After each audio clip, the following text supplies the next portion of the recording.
The governor wrote an op-ed outlining some suggestions to improve bail reform. It's called Don't Blame Bail Reform, Do Improve It. That's right. Ericketta Koss has more now on the proposal and the local reaction. Ericketta.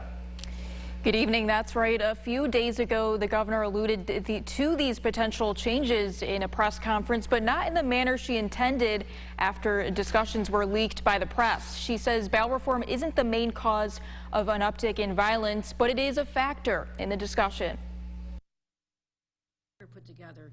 Governor Hochul and Lieutenant Governor Benjamin touched upon their 10-point plan to improving bail reform in an op-ed released Wednesday.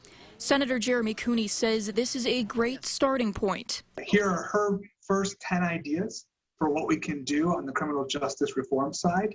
And there are going to be some that we agree on and some that we don't. Here's what they're proposing. If someone is committing a second or third offense, officers shouldn't be limited to issuing appearance tickets. Judges should also be allowed to set bail. Secondly, judges should be able to set bail in all felony cases involving illegal guns. And lastly, for violent crimes and crimes involving guns, judges should be able to set more restrictive pretrial conditions based on concrete criteria. James Van Brederode, former police chief and candidate for New York State Senate, says the plan outlines some good points, but isn't enough. A lot of this is just window dressing, and a lot of this was just politically motivated. It was done in kind of a secret manner, how she was working this behind closed doors with other people. And where's the community at the table? I don't see Albany talking about fixing the court system, right? All we need is some more resources, both at the crime lab, with the judges, the courts. We get no support for that. Rochester saw a record-breaking homicide count last year. Senator Cooney says the proposal is only a small factor in what needs to be done.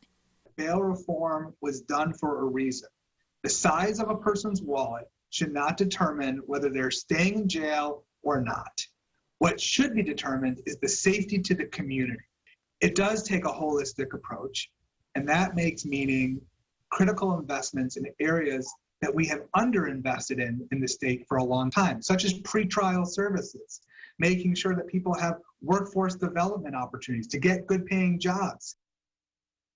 An example of repeat offenders in our local community. According to Rochester police, a 16-year-old was taken into custody in connection to an armed carjacking on March 19th, along with two other teenagers. They say that same 16-year-old was taken into custody 2 days prior for his involvement in another armed carjacking. This is just one example of what advocates say needs to change moving forward. Proposals will be voted on in the budget next week.